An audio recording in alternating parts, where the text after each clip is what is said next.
ঐতিহাসিক মুহূর্ত, বড় সৌভাগ্য আমাদের সকলের জীবনে এসেছে।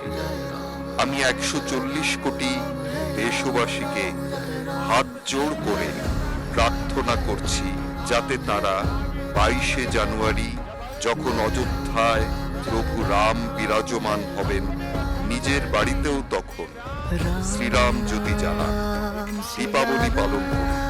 22শে জানুয়ারির সন্ধ্যেবেলা সারা ভারত আলোকিত হওয়া চাই। সকলের ইচ্ছা 22শে জানুয়ারি আয়োজিত অনুষ্ঠানের সাক্ষী হওয়া। তারা নিজে অযোধ্যা আসবেন, কিন্তু আমার অনুরোধ যে 22শে জানুয়ারি একবার বিধি অনুযায়ী অনুষ্ঠান সম্পন্ন হওয়ার পর 23 তারিখের পর নিজের সুবিধা মতো তারা অযোধ্যা আসুন। অযোধ্যা আসার পরিকল্পনা 22 তারিখে করবেন না। প্রভু রামের অসুবিধা হোক, ভক্তরা কখনো এমন করবেন না।